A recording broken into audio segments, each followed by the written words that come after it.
you can take pizza while I'm talking. It's okay. I don't know regarding the other panelists, but that's fine. There's still another pizza, so don't worry. Take some drinks, please. Okay, thank you very much for being here. First of all, it's a pleasure that we can do such events. I think which has I would say, intellectual, academic aura, as well as sport-wise, and actually discussing current events. And I think this is exactly the event that we need more of in the university, and hopefully we'll have some more. And part of the engagements in this course is exactly to do such meetings. And I want to first of all thank Galia Press-Bar-Natan, Professor Galia Press-Bar-Natan, and the Leonard Davis Institute for the collaboration and for the help, for the support, and for everything. Galia is the one who actually encouraged me to do this at the beginning. So I'm really, really thankful for it. Okay, before I present the speakers, I want to say a few short words. So, the morning after one of the most politically loaded clashes in international sports between the USA and Iran, it is argued that football itself only takes the backstage, since the real show is international politics as well as history. Indeed, some facets of yesterday's game validate this argument, and especially the complexity of the relations between football, nationalism, and politics. The game is regularly being used and abused, of course, and as this is of course part of my course on European football and nationalism, so if you're not part of the course, you can visit it again in 2 years, because I'm trying to do it every World Cup, or World Cup or Euro, not Copa America, but every World Cup or Euro. So the game is regularly being used and abused in order to glorify the nation state. Sometimes national entities exploit football in order to pacify their external and especially inner critics, as is perhaps the current case of Iran or the Argentinian junta of 1978, for instance. Of course, the adoption of football as a national and international device is not unique to autocratic regimes, but also seen among Western liberal powers which wish to magnify their global aura. However, football and sports are also the tools of resistance towards the policies of the nation state itself. It is through football that sometimes different social, ethnic, and political groups express their criticism. Yesterday's match included both of these sides at the same match, and at the same side, I would say. The national glorifying side and the resisting side. On the one hand, the Iranian regime sent representatives to the game in order to monitor their fans and team's behavior. The Iranian regime and press called the people to unify behind their team in its battle against the great American Satan. Yet, on the other hand, and following the brave act of the Iranian players and fans, especially during their opening game against England, many also outside Iran backed the Iranian team itself. And this is the feelings I had during the match. I think it was really, really strong. The team, in their eyes and my eyes, and to a certain extent, continued the monumental legacy of sports resistance, as embedded in the acts of Muhammad Ali and the American football quarterback Colin Kaepernick.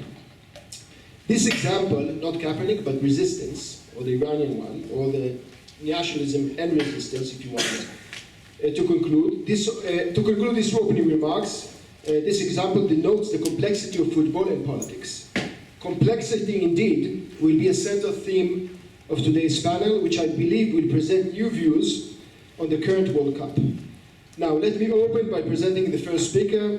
Professor Galia Press-Bar-Natan is the director of the Leonard Davis Institute for International Relations at the Hebrew University, and is a professor in the Department of International Relations at the Hebrew. So, Galia, please, and we are looking forward for a wonderful panel. Thank you all for being here.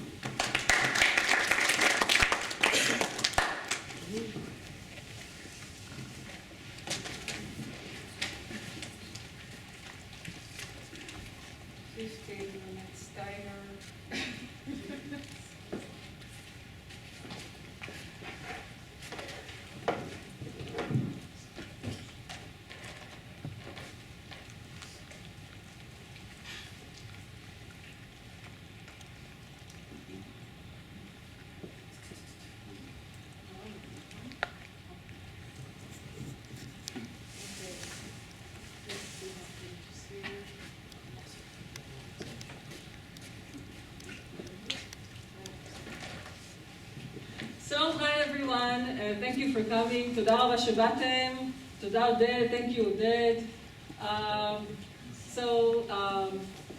Those of you who know me from first year, again, apologies. And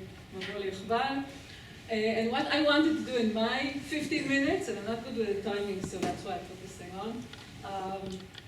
I'm not an expert like Oded, or Itamar, or Omer, or Shireen Sitar. And I really like football or soccer, whatever you want to call it, כדורגל, and I love the World Cup. And I wanted to do like a really brief 15 minutes on 10 reasons why international relations is encapsulated in the football World Cup. In English, to write Mondial just doesn't look good, I don't know, in the Mondial. Before I start, so I have like 10 reasons, okay, why I'm preaching to the convicted, which is sort of stupid, but okay. Before that, I just want to say that, I look around me on people who are interested in soccer, people who are interested in international relations, people who are not interested in one of them, and everything is fused, I think, when you start during this month, if you want it or not. If all you're interested in is the haircuts of the players, or you're really into the statistics of everything or the history. And for me, the World Cup is a great, it does two things. On one level, the World Cup reflects so many central phenomena of international relations, the 10 things I want to talk about. So it's a really good pedagogical tool to actually talk about these things and to engage them. But at the same time, the World Cup is also international relations. It's not just like a tool to think about IR, it is part of what international relations and international politics is, in part as Oded said before. So it works at both levels, both as a tool to think about IR, but also as something that is international relations, at least the way I think about it. Okay, so 10 reasons why the Mondial is all about IR. You know all of them, they're all teasers because I have like 60 seconds per each, but we can talk about each one of them and write seminar papers, PhDs, and add another course to Oded's course. Okay. And if it works, it's going to be good. See? Okay, number one, surprise, surprise, Oded's course, okay? So soccer, I should say football, soccer sounds American, national identity, nation building. We all know that sports in general plays a central role in building identity and national identity. We know that football does this in different ways, and you study this with Oded, at least in your Eurocentric sort of approach, okay? But I think the idea of the national team, which is embodied in the World Cup, is really special, and it does all sorts of things in terms of building. In terms of building identity, it's a symbol, and it's symbol internally and externally. It can play very different roles as symbolizing something. It could be a symbol of unity, post-conflict unity. The South Africa World Cup in 2010 was such a great example. Both the team that had black and white blazer, with the pictures of the stadiums with everyone's together with a new flag. It was like such a great symbol if you were alive at the time, yeah. And it can also be just something that is more externally oriented, just to show that here we are. And I'm looking at Itamar, who was our African expert here, and I remember very well in 2002 when Senegal suddenly surprised everyone because it beat Germany, and everyone was like, Senegal, where's Senegal? Show me the map, it's the lemata, lemala, okay?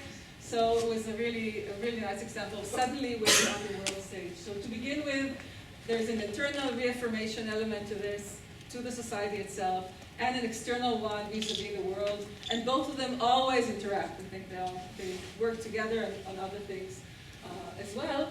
I also think there's a really special meaning to this shared experience of watching together the national team play. It's a group emotional. It's a group emotion that's intensified in these games, which is something that is, whoever here is really a football fan can understand what this means in terms of creating a bond. And all of this is true in general, but it's amplified by the nature of this mega event, where you have this amazing global exposure, which is a key element for other things I want to talk about as well. Until number 1, 5 minutes, 9 to go. The second connection to IR is, of course, this concept that everyone uses of soft power.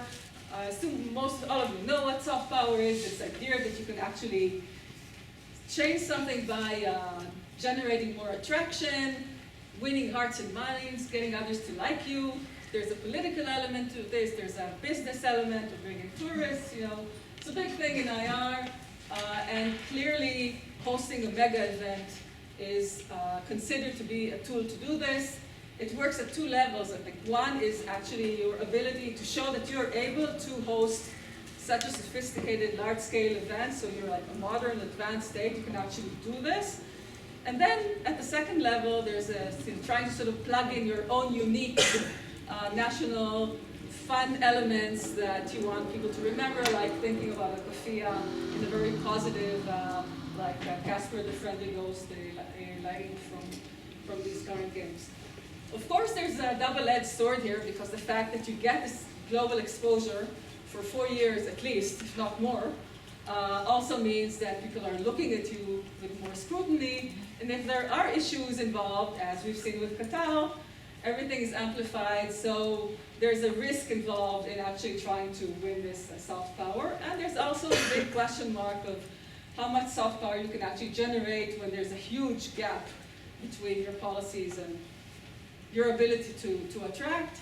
And we've had this, succession of states suffering from problem of soft power hosting games. We had Brazil trying to sort of show itself as the leader of the BRICS with, I don't know, mixed success, I would say, in a very optimistic way. And then we had Russia that won the game, hosting the games way before things got even worse with the relations with the West. So whether this is actually a good tool to generate soft power remains contested, I would say. I leave this open with a pick. Third thing, anyone who's interested here in international norms, and okay, where's the boycotter? She's here somewhere, right? She's over there. What? Yeah. She's over there. Okay. So there's a big debate about hosting, sorry, I didn't mean to. I can't even see you, so I can't see who I'm embarrassing. The idea of hosting these big, hi. So the idea of hosting these big events, to begin with, actually had, I think, a normative agenda to it as well. There is something about, again, the exposure and the need to somehow adjust to global standards that allows you to try to diffuse and amplify and push prod towards certain global, usually liberal norms. So these events are often seen as a force for good. You can see this in other mega events, such as the Eurovision Song Contest in Europe, or of course the Olympic Games, the Olympic spirit, and all that stuff. But we know very often that this is much more complicated, as we've seen with the Qatar case. And then we have the question of whether the fact that you're hosting a game somewhere that has issues is still something positive, because it raises awareness to these problems. It allows you, it gives you, it's not an event, it's at least 4 years of discussion of, the fate of the workers who were building the stadiums in Qatar, the situation of the LGBTQ rights in Qatar, or Russia before, okay? So there's also a positive side here, because you raise awareness to issues that maybe, honestly, I think many people would never think about or care about. I'm not talking about human rights activists. I'm talking about average people who don't follow, issues of human rights abuses. So there's something about raising awareness, I think, that is of importance, that gives you the option of also practicing all sorts of resistance, as Oded mentioned before. And this is especially a really good platform for various non-state actors that otherwise would have very little leverage and a way to get to a large audience. Here they actually have much more leverage. It could be international NGOs, it could be individuals like this Italian guy, the Superman, you know, the one who actually said he got tea and cookies from the Italian police. Okay? Or you could have the German team. They're there, they came, they're participating, but you know they're like showing that they can't say what they want. Then there's the flip side, and that's you behind that this is basically all just lip service and hypocrisy of the international community. So we make believe that, you know, we care, but we still go and we end up really, really enjoying the games. I don't think it's black and white, but I'm putting this on the table. 5 minutes, 6 to go. Okay, geopolitics, quickly. 2 geopolitical sort of lines to think about when you think about the World Cup. The positive side is that this is really a great opportunity for all sorts of international cooperative endeavors, like the 2002 World Cup that was held in Korea and Japan. Anyone who's like an Asia expert here knows that this is a big issue in terms of advancing Korean-Japanese relations. And the forthcoming, very interesting World Cup that's going to have NAFTA in it. And if we get Trump back into the picture, that's going to be really, really interesting. So, food for thought. The flip side is exactly what, you know, we think about when we think about geopolitics and the World Cup, especially after yesterday. And we know that there is so much symbolic competition going on there. The game yesterday, as Odette said, has everything in it. And for me, just to push this a little harder, what's interesting is it's not really it's not the states that are competing here. It's a way for civil society to engage the conflict, even if you're not part of it. If you saw the game yesterday after the first half, the Israeli reporter said that לא ראינו כתישה אמריקאית כזאת מאז עיראק. Yes, we haven't seen Iraq, the US, what would be the word? Like bombarding something since Iraq. So even for Israelis, this is the metaphor. But then there are all these cases of historical animosities that are, you know, revisited in the songs, and like, you know, if you see a game between England and Germany, or Germany and Poland, there's always someone's going to reference World War II and, you know, what happened there. So it's a way of keeping these things alive, but at the same time, keeping them on the field. So again, it's not black and white. And then, of course, there's the whole issue of the sports boycotts that we can discuss afterwards, and the fact that Russia is not there now. So it's also a tool. I have what? Are you taking time? Take it. 2 minutes? 2 minutes. 2 minutes, okay, 4 to go, okay. The World Cup in the global village. Globalization, everyone's taking courses about globalization. This is the embodiment, I think, of globalization on several levels. First of all, at the beginning at least, it's global. The fact that, you know, everyone gets a shot, and all the continents are there. We never get too far, but, you know, it starts as a real global project, which is amazing, I think. You see globalization at its best and its worst in the competition in terms of the global standards, the unification of, if you look at the games, at least for me, when you actually see the game on TV, they look very, very similar. So you'll see one commercial, one ad that sort of tells you, okay, this is actually in Qatar and not somewhere else. But the standardization is just amazing, and it's an amazing example of, you know, the unifying force of global capitalist market.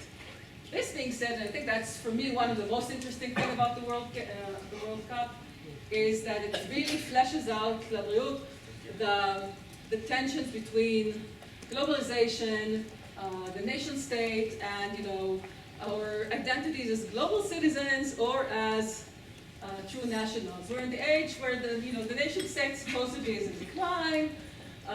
Even when you look at national football, it has become globalized, so we have so many teams all over Europe, even in England where it took longer, right? Where you have the whole team basically of foreign players, you have these celebrities that everyone loves. that are from another country, and supposedly no one cares. You know, they have their transnational fans of whether it's Messi or Ronaldo or Mbappe. But then, once every 4 years, you get the World Cup, and suddenly you see two very interesting things. You see, first of all, these global players who are willing and sometimes really eager to play in their national team. It's not for like big money, they might get hurt, you know, which is curious. They still feel that they need to do this. And you get this sense of identity complexity when you want to watch a game. I'm a big, I'm not actually a Messi fan, I'm almost done. But I don't want to be for Argentina. So one day, the Messi example is just really good, because on one day it's like Spain, Barca, but transnational Barca, because you can be anywhere in Nepal and enjoy Barca. One day it's Argentina, and in the middle it's just a celebrity Messi. I think what this shows us is that the national identity, despite this global world, has this strong sense of resilience.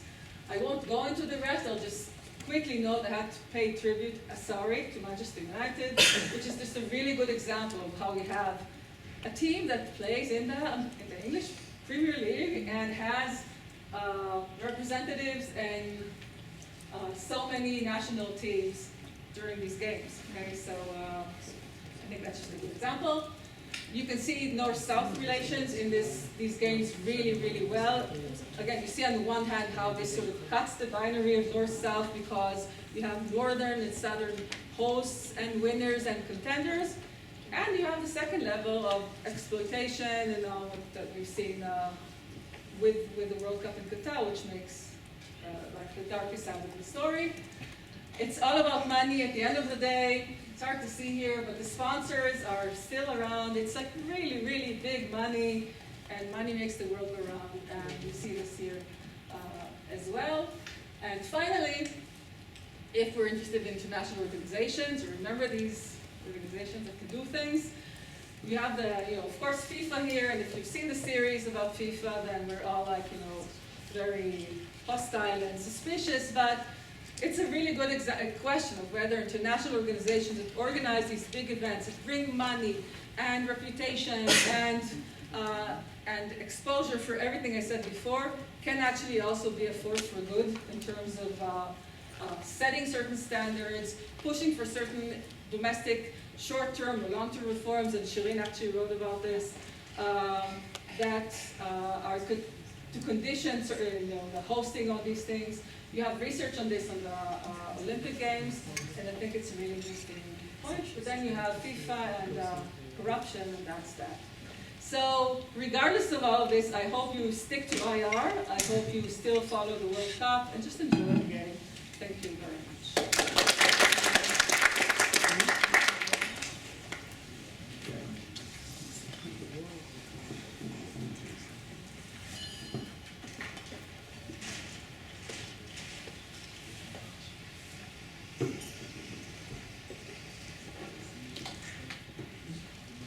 Thank you very much, Gary, for wonderful 10 pointers about the international football World Cup and international relations. The next speaker is Dr. Itamar Dubinsky, which is a lecturer in African Studies program at the Ben Gurion University and the Institute of International Relations at the Hebrew University, the Ronald Davis Institute. His research focused on sports in developing Africa, in particular in Ghana, and he was very modest, but he didn't tell right here, when I asked him to, that he just published a book on African football. I would say particularly Ghana, basically. Ghana-based football, and actually the interchange between Ghana as well as China, US, and so on. And he also gave me the book, so I have to read it as well. No, it's on my reading list after almost full. So Itamar, please, in 15 minutes. Thank you very much.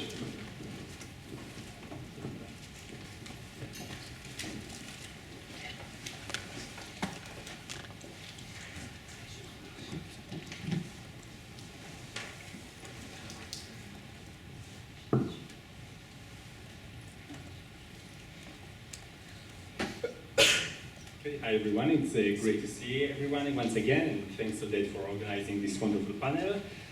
Football in Africa is important for historical and contemporary reasons, as well as for the continent's future aspirations. Historically, European colonialists who came to Africa sought to civil Africans based on European manners, and football was one way to do so. The colonialists deemed African sporting activities as primitive and as a testament for African nationality. And so they sought to replace such activities with football. Yet, the popularity of the game spread so rapidly across the continent that Africans began Africanizing the game in such ways that contradicted the colonial projects, namely for anti-colonial purposes. For example, in the 1930s, Nigerian political activist Nnamdi Azikiwe established an athletic club that aimed to ensure that all Nigerians have the opportunity to play football. It was the only African-controlled sports club in the region. Doing so was a political statement, considering that the other sports clubs were all attached to the colonial rule. Azikiwe's club symbolized African autonomy, self-organization, and promoted an inclusive environment regardless of one's ethnicity, gender, or religious background. Furthermore, during the Second World War, Azikiwe toured Nigeria with the club and participated in matches in different parts of the region. The stated goal of these games was to support the war efforts. However, the real goal was to disseminate anti-colonial sentiments. The tours followed a similar pattern. At first, a football match would take place in front of thousands of spectators, followed by a speech criticizing the British hypocrisy of fighting the tyranny in Europe or elsewhere in the world, but oppressing the freedom of Africans. As such, football stadiums served as spaces to preach to the masses, to the mass spectators in Nigeria and later on elsewhere throughout West Africa and other regions of Africa. Azikiwe covered the club's tours and the other football games held in the region in the newspaper he owned. Through daily coverage of the results in the newspapers, Azikiwe sought to build a sense of a national identity among the millions of different people in the colony. When the British created Nigeria and invented Nigeria, they brought together over 250 different ethnic groups in one single colony, with dozens of different languages.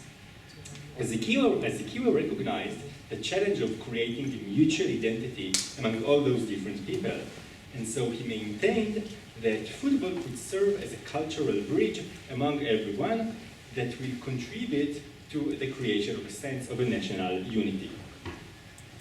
Azikiwe's political efforts bore fruit in 1960, with Nigeria gaining its independence and with Azikiwe himself being elected as the country's first president. The importance of football in Africa was further demonstrated after the emergence of the new states in the continent. Newly formed African countries faced many challenges upon independence, with perhaps two central ones.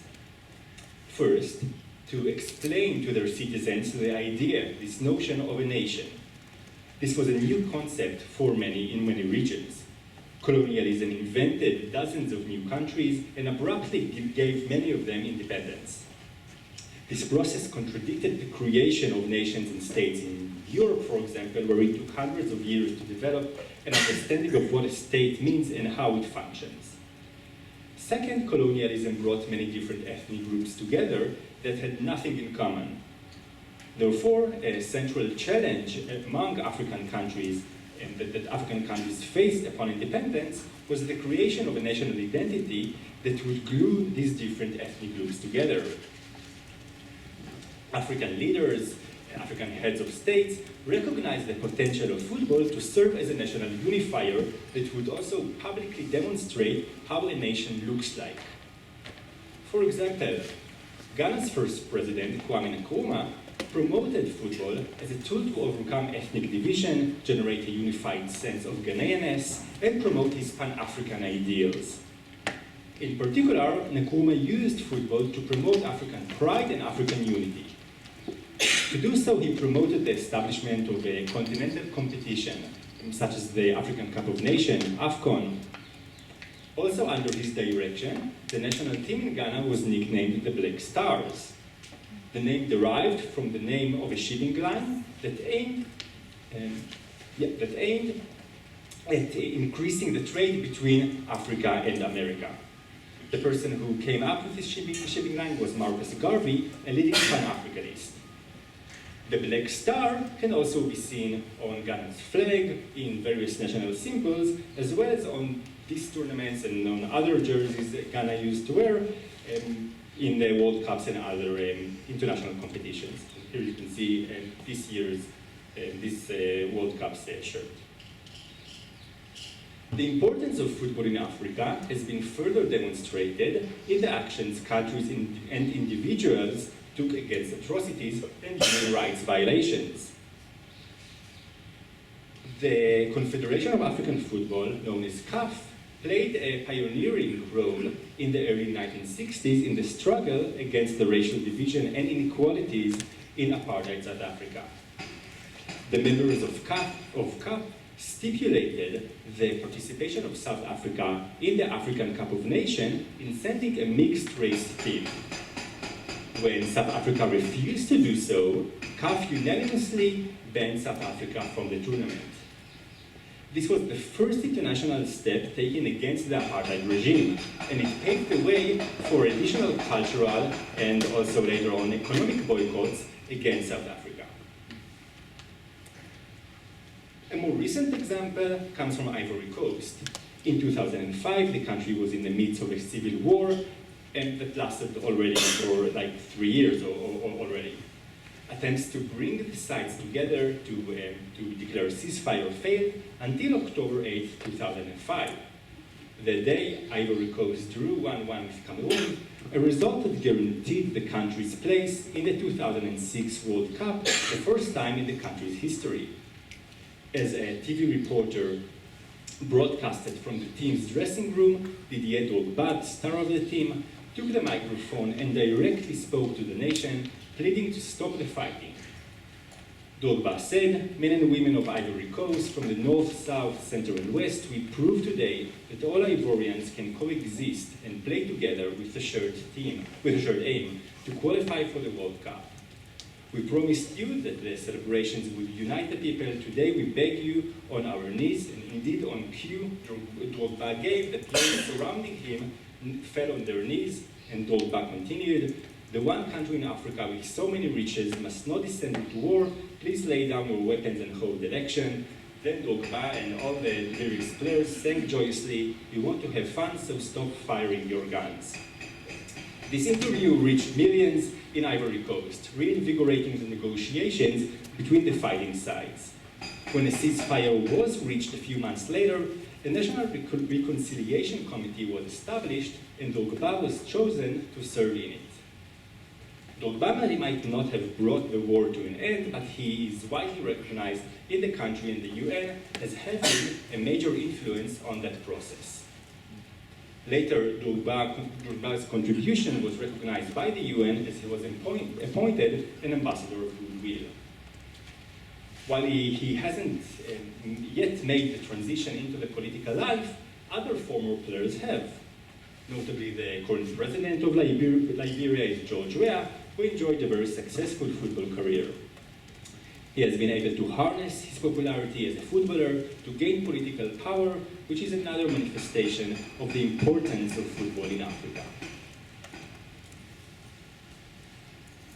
The importance of football in Africa is also manifested in challenging stereotypes, misconceptions, and long-worn tropes about Africa and Africans.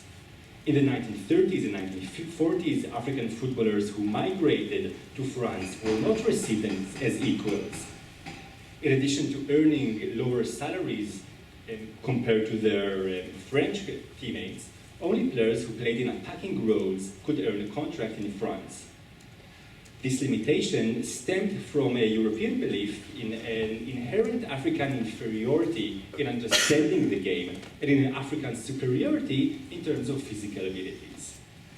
However, as more Africans migrated to France and proved Europeans wrong, such racial barriers were challenged and crumbled. Today, it is difficult to find a European team without players who either were born in Africa or born to African migrants and play all around the football pitch. This leads us to another importance of football in Africa, the promise for social mobility through migration. Many players are drawn to the game because of its potential, because of the potential it entails in improving one's economic status through success on the pitch. This success has economic ripple effects as players send remittances back to their communities and families back in Africa. At the same time, these expectations for personal and communal social mobility also attracts corrupt agents, scouts, coaches, and owners who seek to exploit the hopes of players and their families for personal gains through illegal practices and deceptions. For example, many African players who migrate to Europe or Asia are left without a team, and many of them are actually prefer to stay in those countries and then return home, fearing that they would let down their sending communities. Therefore, football in Africa is not only important for the positive purposes and promises, but also for the negative ones.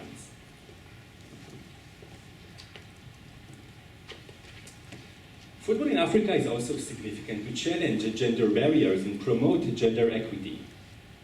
For example, the research I conducted for my PhD focused on a football academy in Ghana, where young women were also playing. The domestic success of several of the academy's players and the economic, social, and cultural capital that the players gained from their success on the pitch inspired further young women to join the team. Increasing the quantity of women playing in football in Ghana and Africa as a whole helps in challenging traditional views of football as a sphere reserved only for men. Lastly, football in Africa is important for the African struggle to challenge unequal relations between Africa and the rest of the world. This importance is best illustrated in the World Cups, during which time it is common to see Africans from a country that either did not qualify to the tournament or eliminated from the tournament, cheering for a different African country that still plays at the tournament. Such demonstrations of Pan-Africanism stem from Black and African pride, as well as a hope that the success of one African country will be beneficial for others and consequently lead to additional allocations of spots in Africa for the World Cup. The experience of the past indicates that when African teams succeeded in the World Cup, they had a greater standing in front of FIFA to demand for more spots. For example, after the positive performances of Cameroon and Algeria in 1982, after Morocco became the first African country to qualify from the group stages in 1986, after the sensational performance of Cameroon in the 1990 World Cup, during which time it beat Argentina, qualified from the first place in the group stages and were actually just eliminated in the extra time in the quarterfinals against England. All of these successes contributed to Africa gaining an additional third spot in the 1994 World Cup. These and other factors led to a further increase in spots towards the 1998 World Cup for 5 spots. Therefore, the success of Africans in the World Cup is important to Africans across the continent to challenge the current imbalance in the distribution of spots. And you perhaps can see in the map, given that Africa only gets 5 spots, an unequal situation considering that Europe is nearly the same number of countries, but gets 3 times more spots than Africa. It's something to consider whether after Argentina will be disqualified from the World Cup, whether Argentinians will support Brazil in the World Cup. I'm not sure we'll see that since, but we'll definitely see Ghanaians supporting Senegal after Ghana will disqualify or the other way around. To conclude, football is very significant for Africans as individual communities and countries. As we've seen, the game's importance goes back to the early 20th century, when the game was just introduced into the continent through football's Africanization and its harnessing for anti-colonial and nation-building purposes. And until the present day, as football serves as a site to challenge stereotypes, promote social mobility, gender equity, and Pan-African ideals. Thank you.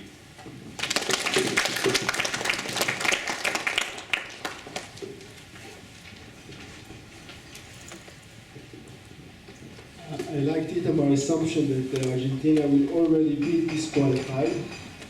Probably know something about today's match during the night, but let's see. Thank you very much. Marvelous sketch of African football and nationalism. Our next speaker is Shireen Hassan. She has a PhD in international relations, and she's a visiting research fellow at the Davis Institute of International Relations here at Hebrew University. Her research focuses on regional governance in the Gulf and the international relations of the Gulf Cooperation Council countries. Shireen, please.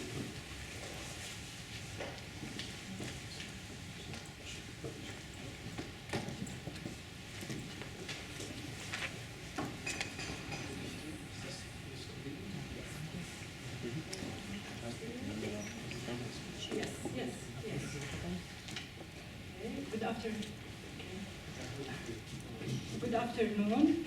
Okay, so thank you for coming. I will talk about the current World Cup in Qatar.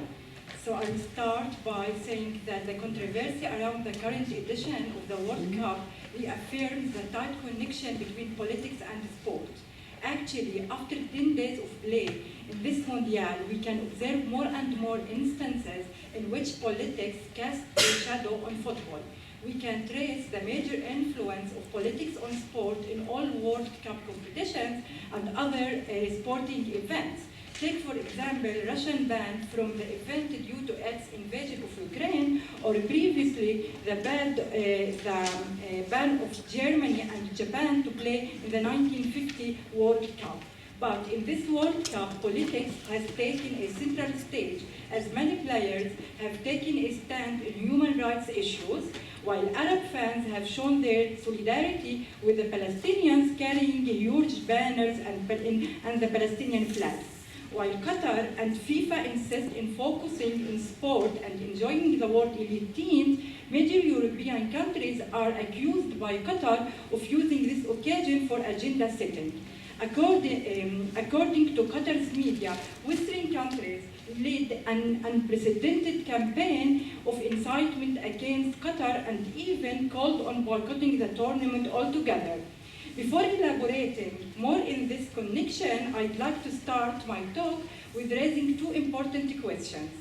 The first is why rich developing states hosting sports mega events, and the second is how hosting these events serves small states. So, generally speaking, as Galia also mentioned, hosting sports media events is considered a pillar of many nations' pursuit for the implementation of a soft power strategy. Apart from the revenues and the economic benefits that these events yield in the host nations, the successful organization of sport media events represents a significant addition to the state's prestige and accumulation of symbolic capital.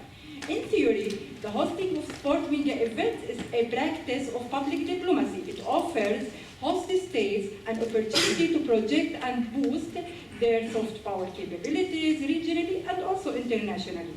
Hosting sports events at the highest levels augments their status, the small state status, while highlighting their cultural and social significance. Sports can also serve these states as means of improving a nation's image and credibility. It can also allow them to exercise agency in the international arena. The projection of soft power through sports is a crucial strategy used by small states that lack military power and human resources. Now, a look of the list of countries hosting the Olympic Games and the World Cup in the 21st century reveals a clear shift away from Western to Southern countries. Qatar's successful bid to host the World Cup indicates that its political willingness, coupled with the economic ability, add another dimension to its growing authority in regional and international affairs, as well as highlighting its diverse sources of power that goes beyond oil and gas. Many of you actually are wondering, why did Qatar apply to host the World Cup? Is the legacy worth of all the millions and the billions of dollars invested in these events? Before answering this question, it is worth mentioning that Qatar is not the only country in the Gulf investing in hosting sports mega events. In recent years, the capitals of the Arabian Peninsula turned as an international sporting hub. For example, Saudi Arabia, the United Arab Emirates organized the annual, and Bahrain organized the annual Formula One races and other tennis tournaments, while at the same time competed to buy the elite European football teams in the likes of Manchester City, Paris Saint-Germain, and more recently Newcastle United, and they also spent billions of dollars in sports sponsorship. The pinnacle of sports branding diplomacy is the current World Cup in Qatar.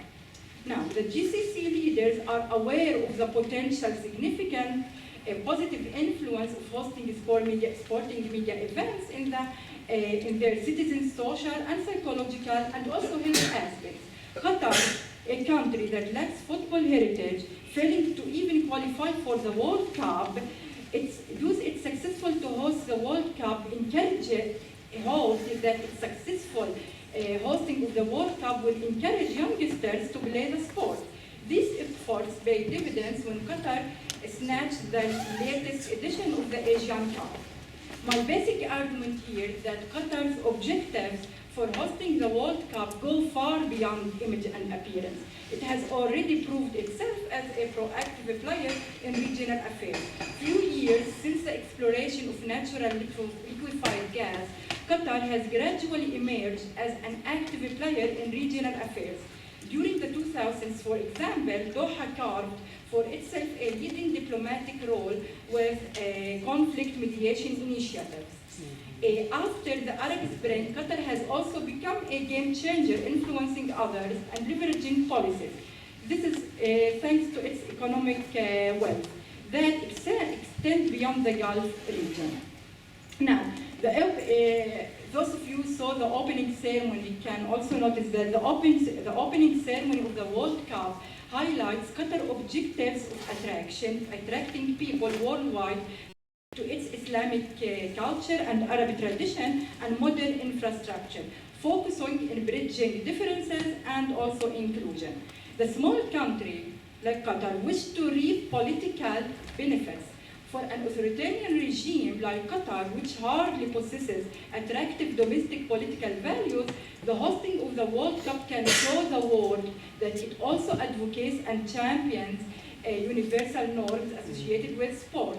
One of the main goals in securing the 2022 World Cup was to target the vast majority of Westerners who lack a good understanding to the Persian Gulf and to portray the country in particular and the Arabian Peninsula region in general as a progressive way, and to show that this region defies all the old stereotypes.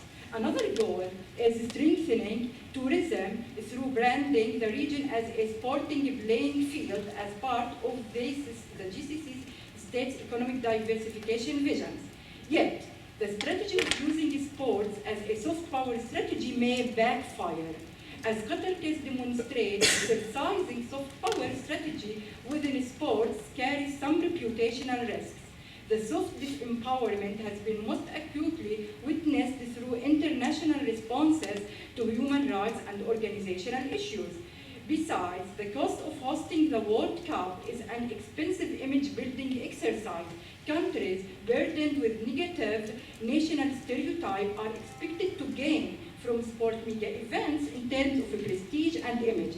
In the case of Qatar, however, this argument can be dismissed as the country comes under scrutiny worldwide. Therefore, staging sports event as means of generating a profile and securing attention and attraction could easily result in negative consequences. In addition, investment in sports as means of soft power can be socially risky. Qatar can manage the highly expensive cost of infrastructure built up, but could it be prepared to pay the social cost of opening up the country for fans from different cultures and orientations? In this regard, could Qatar be aware to the implications of mingling with other people from completely different cultures? To be sure, this cultural diversity promoted by the overflow of fans could, to a certain degree, challenge some of the deep-rooted values eminent in the Qatari society, which is a very conservative, and offer an opportunity for some of the suppressed people to freely express their opinions. Many Western media outlets chose to boycott the Mondial by refusing to cover or comment on the opening ceremony. The BBC was one of those major media outlets to ignore one of the spectacular event in protest of Qatar violations of human rights, including immigrant workers. But in the other side of the spectrum, in the World Cup's opening ceremony, the stage was set to welcome the rulers of the Arab world side by side, most notably the Qatar's former arch-rivals, the Saudi Crown Prince Mohammed ibn Salman and Egypt's President Abdel Fattah al-Sisi, who were present to applaud Qatar's historical success. Their attendance is politically significant given the fact that Qatar has endured a lengthy boycott from its GCC neighbors that has been only removed last year. It remains to be seen whether Qatar's use of image management via sports event aimed at improving the external perceptions of Qatar will pay dividends after the end of the World Cup. Can hosting international sporting events clean up a country's tarnished image? The debate among opponents and supporters of Qatar's cause requires us to distinguish between soft power and soft washing. While soft power is widely accepted as a legitimate diplomatic strategy, sport washing carries with it connotations of cynicism. Qatar is condemned by others of using this investment as means of sport washing, that is using sports to overshadow abuses. Qatar's version of sports washing may be the most updated, but the politicization and the commodification of the beautiful games means that it will not be the last or even the most obscene. The Mondial final is to be played in the 18th of December, in the same day that the country celebrates its independence. Back in 2004, in the inaugural ceremony to Bahrain's Formula One Grand Prix, Mansour Ojei has predicted that it is going to give a good image to a lot of people who don't know and understand this part of the world. This is the 21st century. Indeed, the last 2 decades development tells us that there is a desire to acquire influence through image and reputation, what we call soft power. Still, many in this democratic world will be skeptic of the assumption that Qatar's hosting of international sports event that carries unifying power would indeed transcend political differences. Thank you.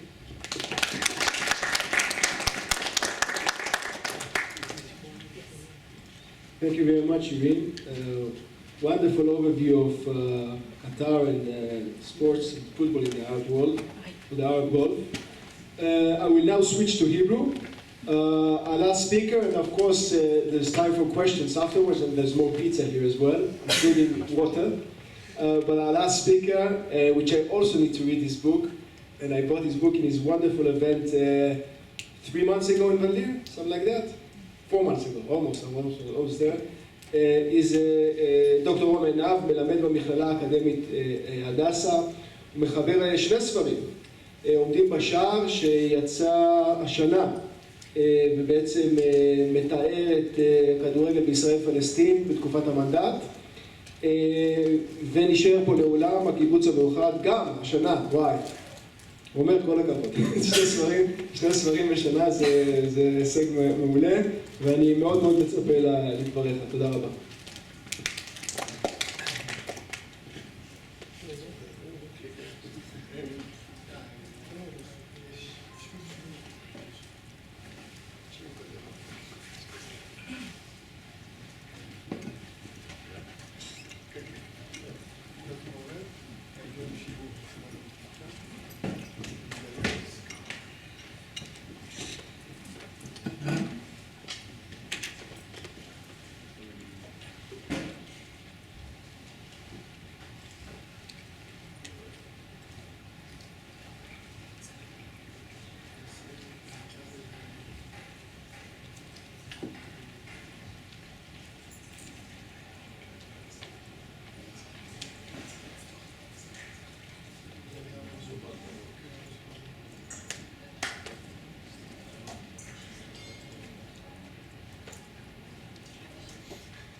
שומעים? אז אני מודה מראש כבר מכיוון שאני אוהד ארגנטינה, והמתח די גדול לקראת הערב, אז אני בחרתי לעסוק באסקפיזם ואני אסופף אותם ביחד איתי. אנחנו נשארים במזרח התיכון בשכונה, אבל אנחנו עוברים לתקופה אחרת לגמרי, לראשית הכדורגל פה בארץ וראשית הימים בכלל של גביע העולם. אני מקווה שאני אספיק ברבע שעה. יש כנס על... בסדר. אני מבקש תוספת זמן מקסימום.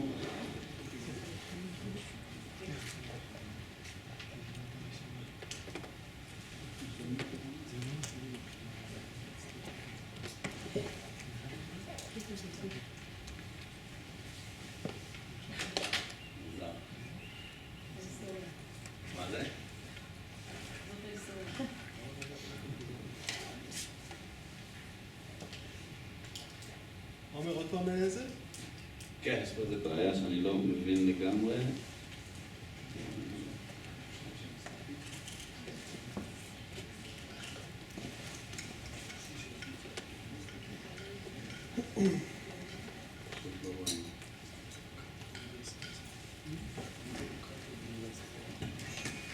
סליחה, אני רגע מטפל פה בבעיה הזאת הבלתי צפויה.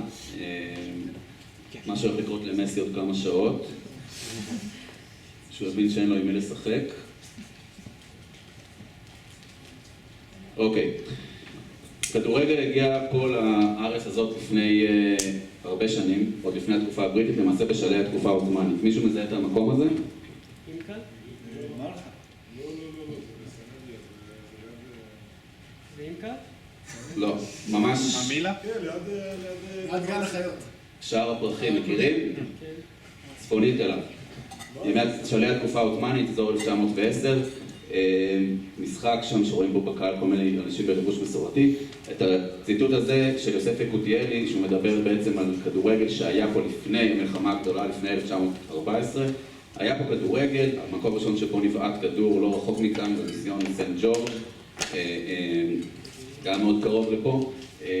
זה כמו שאני מצאתי, לאחר מכן כדורגל הגיע גם ליישוב העברי, אנשי העלייה השנייה הביאו את הכדורגל ליפו, והתחילו לקום פה מועדוני מכבי. לא ניכנס לעניין מכבי, אני מניח שעודד מדבר על הדברים האלה בקורס שלו, יהדות השרירים של נורדור. לא הגענו. לא הגעתם? אנחנו רק, אירופה בשבילי זה בלי יהוד, לא סתם, אבל זה הכל, יהודים בכדורגל זה קורס.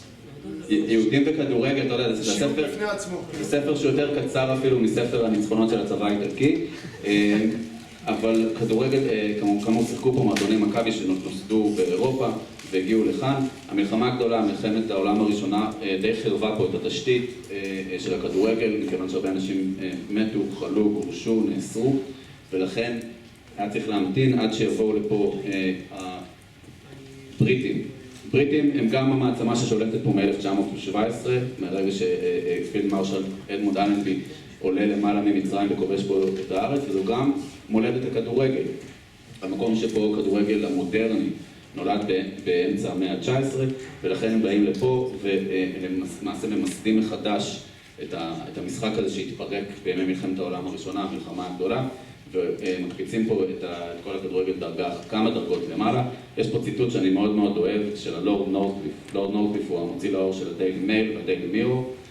הוא בא לפה, אנטישמי לא קטן אגב, הוא בא לפה ב-1922, ממש חודשים ספורים לפני מותו. הוא נפגש עם המוציא לאור של דואר היום, של הדיילי מייל העברי, דואר היום, איתמר בן אבי, בנו של אליעזר בן יהודה, נפגשים במשרד, ואיתמר בן אבי כותב בעיתון שלו שככה הסתיימה הפגישה. הם סיימו את הפגישה, הם לוחצים ידיים, ואז נורת'קליף אומר, אל נא תשכח לבאר לאחיך, כי טעות עיקרית הם טועים בחושבם שאנגליה עוסקת אך ורק בציוניות וערביות. על צד האמת אין היא עוסקת אלא בכדור הרגל. אל נא תפריעונו יותר מדי במריבותיכם, אל נא תדרשו מאיתנו תשומת לב מיותרת לענייניכם הקטנים, טיפה קטנה באוקיינוס הבריטני, וטיפות מרות למדי יש לנו היום במצרים, בהודו, באפריקה הדרומית. אז זה הבריטים והגישה שלהם בכלל, מה שהם ניסו לעשות פה, המנדט שהם קיבלו בשביל לשלוט על הארץ הזאת ולהכשיר את המקומיים לבית לאומי ליהודים, כפי שהובטח בהצהרת בלפור שסתרה הבטחות אחרות שהבריטים נתנו לתנועה הלאומית הערבית. הכדורגל היהודי פה בארץ שהוקם באותם שנים, פה אנחנו רואים את מגרש שנקרא מגרש מכבי, אתם מכירים אותו אולי היום בתור חניון אליפלט בשכונת פלורנטין בין תל אביב ליפו, מגרש התמרים הוא נקרא, ופה משחקת עליו קבוצת הכוח וינה, אפרופו כדורגל יהודי. מועדון הכוח וינה בא לפה פעמיים ב-1924 וב-1925 למשחקים עתירי סיקור תקשורתי ומאוד מאוד מרגשים עבור התנועה הציונית, זה היה למעשה סוג של מסע תעמולה. מי שארגן אותם היה בחור נחמד שם מימין עם החולצה, זה נראה כמו מדי אסיר, אבל מדי משחק של מכבי תל אביב. זה שמעון לאומי, שחקן הכוח וינה שבא לפה במסגרת העלייה השלישית ב-1921, הפך להיות מאמן שחקן של מכבי תל אביב והפך אותה למועדון הטוב ביותר בארץ. מתחתיו אנחנו רואים את יוסף יקותיאלי, שהיום אפשר למצוא אותו כשלט רחוב קטן בגשר שמחבר את נמל תל אביב עם רידינג, איפה שהיה פעם אצטדיון המכבייה. אצטדיון המכבייה נערכה בו המכבייה הראשונה ב-1932, שהמייסד והחולם שלה והמגשים שלה זה יוסף יקותיאלי. הוא חלם על משחקים אולימפיים שירושלים תארח, בסוף הוא הסתפק במשחקים אולימפיים יהודיים שיהיו בתל אביב, ובזכותם מכבי הפכה להיות באמת המועדון הגדול ביותר והחשוב ביותר. עד שבאו חברים מהעלייה השלישית, אנשי הסתדרות, הפועלים בצפון הארץ, בעמקים בעמק יזרעאל, בחיפה, שהקימו את הסתדרות העובדים, הקימו את הפועל. הפועל, סוד קטן, בתחילתה זה בעצם חלק ממכבי. מכבי זה מונופול על הספורט היהודי, ובתוכו יש מועדוני הפועל שהם חלק מהסיפור. אבל ברגע שנכנסה האידיאולוגיה שמתנגשת בין הבורגנות האיומה לשיטתם של הפועלים של מכבי מול הסוציאליזם, אי אפשר היה יותר לחיות ביחד, והסכסוך בין מכבי להפועל הגדיר מאז ועוד עשרות שנים קדימה את הספורט והכדורגל הישראלי. פה אגב זה משחק כדורגל בגורן בקיבוץ בית אלפא, בין בית אלפא לתל יוסף ב-1924. דבר שהעסיק אותי גם במחקר שלי, אם אני אספיק אני אגיד עליו מילה, זה הכדורגל הפלסטיני והיחסים בין הכדורגל הערבי הפלסטיני לכדורגל היהודי. בניגוד לאופי יותר עממי של הכדורגל היהודי באותם שנים, הכדורגל הפלסטיני היה שמור יותר לאליטות. מוסדות להשכלה גבוהה, הזכרתי את סנט ג'ורג', גם בערים האחרות, בחיפה, ביפו, פלסטינים בעיקר, הכדורגל היה שמור לאליטות. פה אנחנו רואים מועדון ירושלמי, ראוטת אל-מערף, מסוף שנות ה-20. לקראת סוף העשור, סוף שנות ה-20, הכדורגל מתחיל לצאת גם למקומות יותר עממיים, לערים אחרות, לחברון, לעזה. בתהליך הזה אני מתאר אותו מאוד בקצרה, כי אני רץ, אפשר יהיה אחרי זה לשאול משהו לא מובן. יקותיאלי הבין שכדי להתקבל לפיפ"א, אותו ארגון מושחת שאנחנו מכירים היום, היה פעם ארגון הרבה יותר קטן, היה ממש NGO צנוע, אבל יקותיאלי רצה להתקבל אליו בשביל לקבל הכרה, שהכדורגל היהודי יקבל הכרה. אבל הוא הבין שבשביל להתקבל, הוא חייב להוכיח עבור פיפ"א שההתאחדות שנמצאת פה מייצגת את כל יושבי הארץ. עכשיו, שלום בין הפועל למכבי זה היה מאוד קשה, אבל הוא הצליח לעשות. אבל איך מביאים גם נציג ערבי פלסטיני להתאחדות הזאת? אז יקותיאלי היו לו הרבה חברים, ובזמן מלחמת העולם הראשונה היה מדריך התעמלות של הצבא העות'מאני בשכם. הוא היה אחראי על התקנת קווי חשמל של חברת החשמל בשכונות ערביות, בדיילי ג'וב שלו. אז הוא שכנע נכבד ערבי להביא את מזכיר מועדון הספורט הערבי של ירושלים לישיבת ייסוד ההתאחדות הארץ ישראלית לכדורגל ב-1928. הנציג ממשפחת אברהים סלים נוסייבה, משפחת נוסייבה הידועה, ישב בישיבה, לא פצע פה, זו הייתה הפעם הראשונה והאחרונה שהוא היה בישיבה, אבל יש את השם שלו לפרוטוקול, ופיפ"א מקבלת את התאחדות הארץ ישראלית ב-1929 לשורותיה. ואנחנו מגיעים ל-1934. מכירים את החבר הזה פה?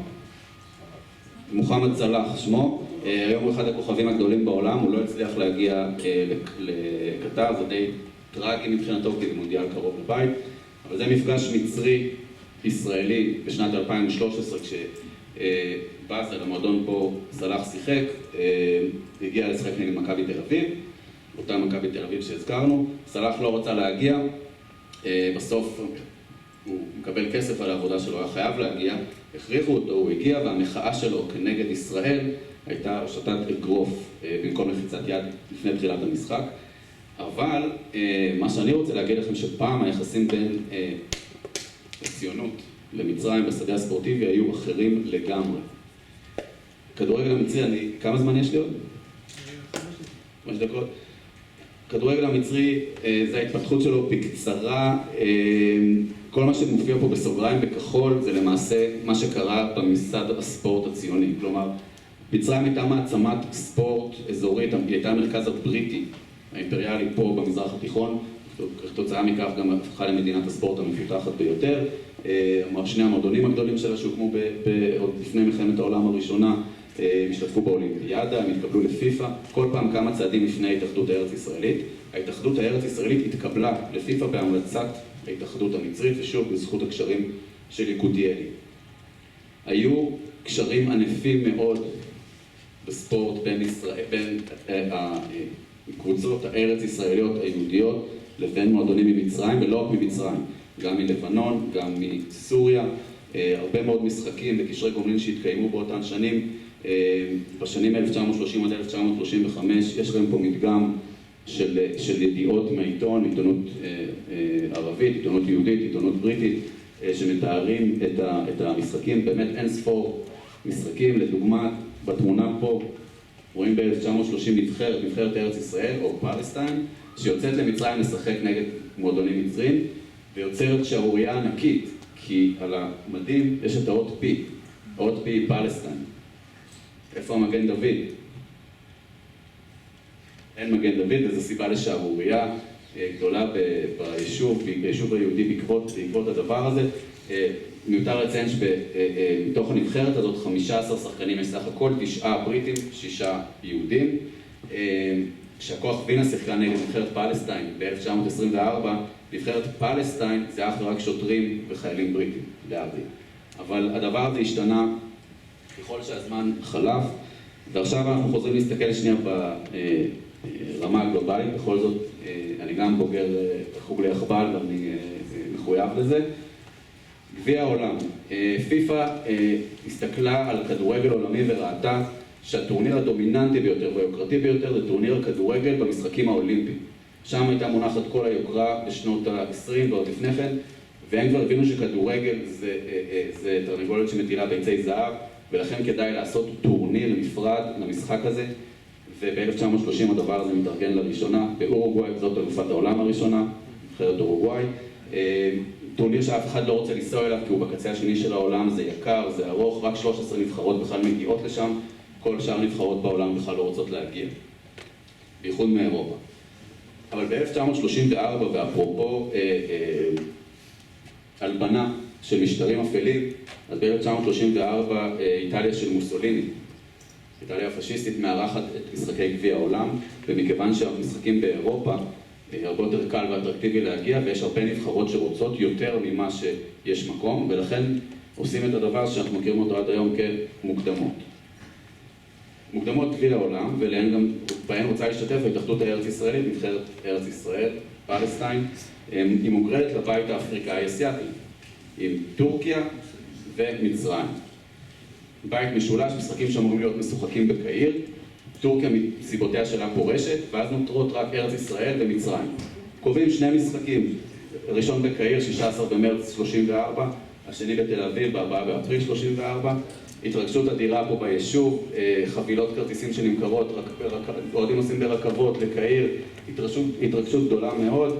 נבחרת ארץ ישראל עושה הכנות, משחקת נגד בריטים, מרגישה טוב עם עצמה, מגיעה לקהיר ומשחקת. מישהו יודע כמה נגמר?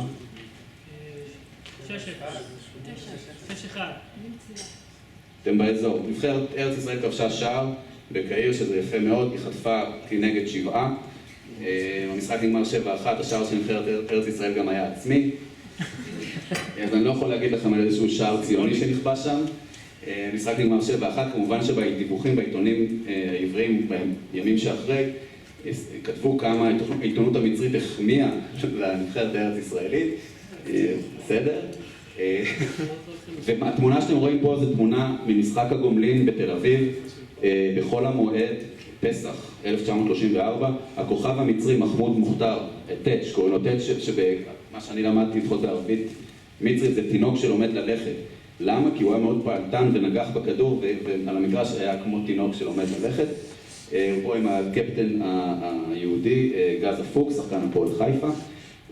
פה בארץ משחק צנוע מאוד של המצרים, הם מנצחים רק 4-1 בתל אביב, באותו מגרש הדגלים, ונבחרת ארץ ישראל מסיימת את הדבר הזה בלי יותר מדי הצלחה. כן, הצלחה עסקית, כי הבינו שיש פה פוטנציאל כלכלי, וכמה ימים אחרי המשחק הזה עשו משחק עם אותם שחקנים, אבל במיתוג אחר, נבחרת תל אביב נגד נבחרת קהיר.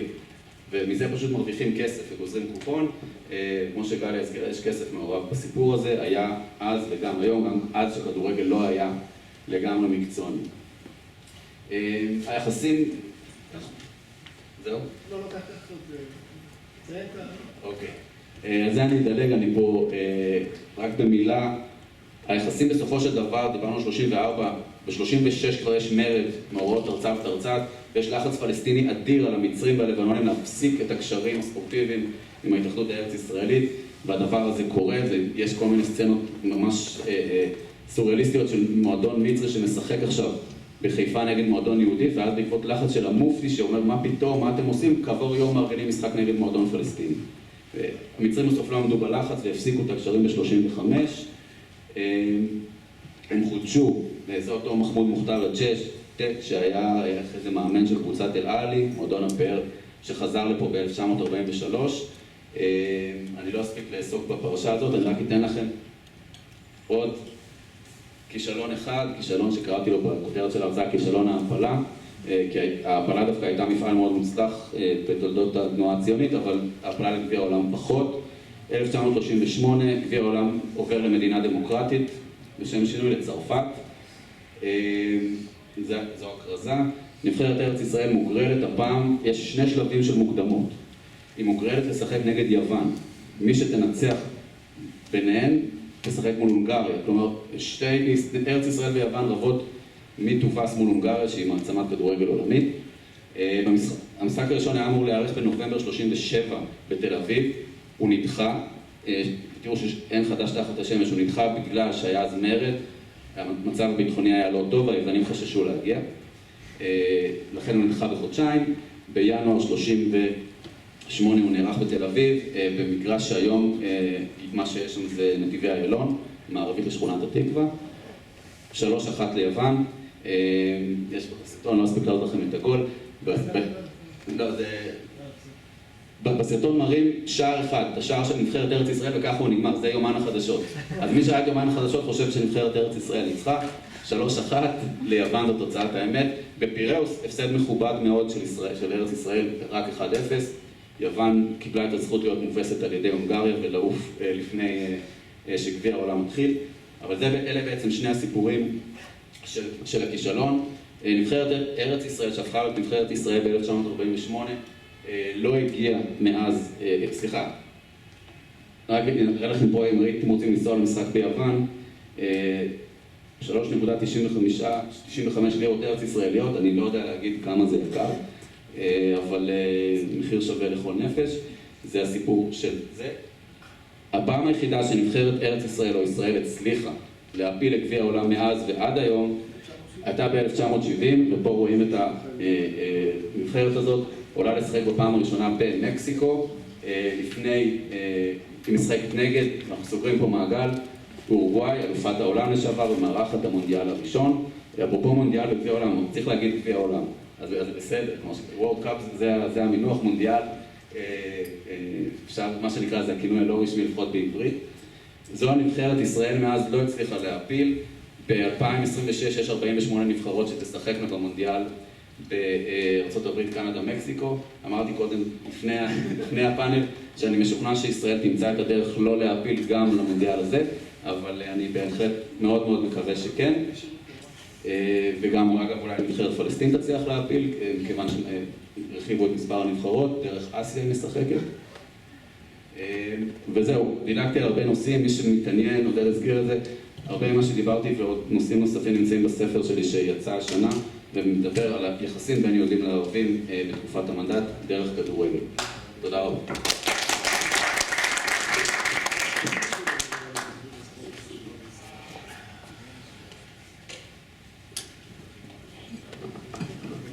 Okay, guys, thank you very much. Does anyone have questions? David? No. Okay. Does anyone have questions? Itamar unfortunately had to leave, but if you have a question, we can. Shirin is still here, and Omer is still here, and Galia is still here. Any questions? None. Okay. So now what we're going to do? Several of you. Okay. So first of all, there's more pizza. That's one thing. Second thing, there's more drinks.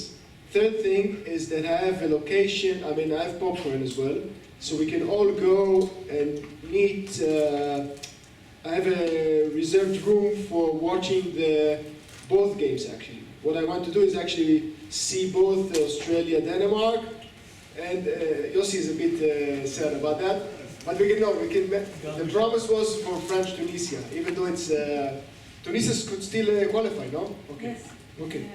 Tunisia, okay, Shirin, it's good that you corrected me, so Tunisia could still qualify. Yes, because they have 1 point. They have 1 point, They right. need to win.